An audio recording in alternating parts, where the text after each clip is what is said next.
2025માં ક્યારે લાગશે સૂર્યગ્રહણ, કઈ રાશિઓ પર થશે તેની અસર?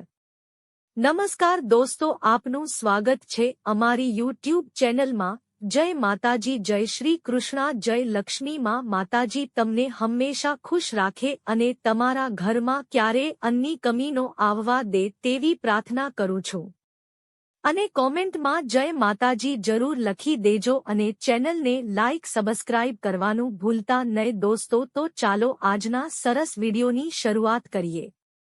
2024ને પૂરું થવામાં હવે ગણતરીના દિવસો બાકી છે અને ત્યારબાદ 2025નું નવું નક્કોર વર્ષ શરૂ થવા જઈ રહ્યું છે અને આ સાથે જ લોકોને એ જાણવાની તાલાવેલી પણ વધી જાય છે કે આખરે આવનારા વર્ષમાં ક્યારે કઈ ઘટના કે વાર તહેવાર આવશે। વાત કરીએ હિન્દુ ધર્મની તો હિન્દુ ધર્મમાં સૂર્યગ્રહણનું ખાસ મહત્વ જણાવવામાં આવ્યું છે। સૂર્યગ્રહણ એક ખગોળીય ઘટના હોવાની સાથે જ તે ગ્રહોની હિલચાલ અને જ્યોતિષ શાસ્ત્રની દ્રષ્ટિએ પણ મહત્વની ઘટના છે।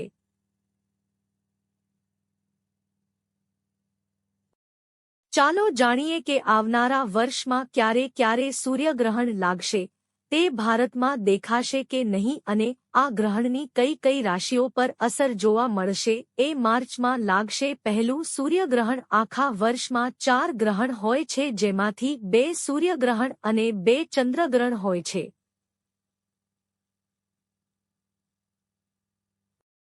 બે 2025નું પહેલું સૂર્યગ્રહણ 29મી માર્ચના ચૈત્ર મહિનાની કૃષ્ણ પક્ષની અમાસના લાગશે, જેનો સમય બપોરે 2:21 થી સાંજે 6:14 કલાક સુધીનો રહેશે।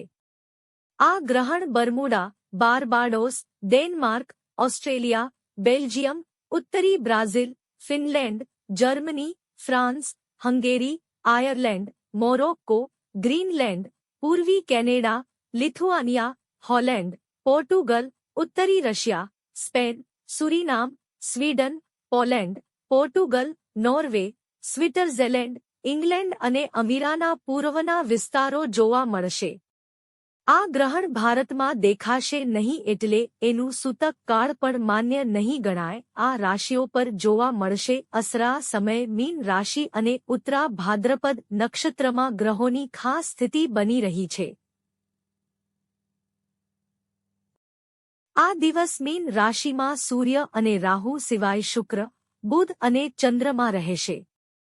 મીન રાશિના 10મા ભાવમાં શનિ બિરાજમાન રહેશે। વૃષભ રાશિમાં ગુરુ અને મિથુન રાશિના 4થા ભાવમાં મંગળ અને સપ્તમ ભાવમાં કન્યા રાશિમાં કેતુ બિરાજમાન રહેશે। 5 ગ્રહોનાનો પ્રભાવ એક સાથે જોવા મળતા આ ગ્રહણની અનેક રાશિ પર ભારે અસર જોવા મળશે। સપ્ટેમ્બરમાં બીજું સૂર્યગ્રહણ વર્ષ 2025નું બીજું સૂર્યગ્રહણ 21મી સપ્ટેમ્બરના રાતે લાગશે અને તે આસો મહિનાની કૃષ્ણ પક્ષ અમાસના રાતે 10:59 કલાકથી વહેલી સવારે 3:23 સુધી લાગશે। આ સંપૂર્ણ ગ્રહણ ન્યૂઝીલેન્ડ, ફિજી, એન્ટાર્કટિકા અને ઓસ્ટ્રેલિયાના દક્ષિણ ભાગોમાં જોઈ શકાશે। આ ગ્રહણ પણ ભારતમાં દેખાશે નહીં અને તેનું સૂતક કાળ પણ માન્ય રહેશે નહીં। આ સભ્યને આજે નવી નોકરી મળશે, જેને કારણે ઘરનો માહોલ એકદમ ખુશનુમા રહેશે। આજે તમારે તમારા મનમાં નકારાત્મક વિચારો રાખવાની જરૂર નથી। તમે તમારી રચનાત્મકતાથી લોકોને તમારી તરફ આકર્ષવામાં સફળ રહેશો। તમારે લેણદેણ સંબંધિત બાબતોમાં થોડું ધ્યાન રાખવું પડશે, નહીં તો કોઈ તમારી સાથે છેતરપિંડી થવાની શક્યતા છે। વૃષભ રાશિના જાતકો માટે આજનો દિવસ ખાસ રહેવાનો છે। આજે તમારા માટે પ્રગતિના નવા દ્વાર ખુલી રહ્યા છે। શેરબજારમાં રોકાણ કરવા માટે અનુકૂળ સમય છે। આજે તમારે સંબંધોને સુધારવા માટે નાની વાતથી દુઃખી થવાનું કે ગુસ્સે થવાનું ટાળવું પડશે। આજે કોઈ નવા કામમાં તમારી રુચિ વધી શકે છે। આજે કામના સ્થળે સહકર્મચારીઓ સમક્ષ તમને તમારા વિચારો રજૂ કરવાની તક મળશે.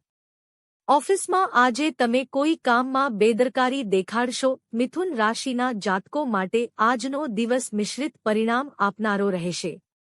જો તમને તમારા કાર્યસ્થળ પર તમારી યોગ્યતા મુજબ કામ મળશે તો તમારી ખુશીની કોઈ સીમા રહેશે નહીં.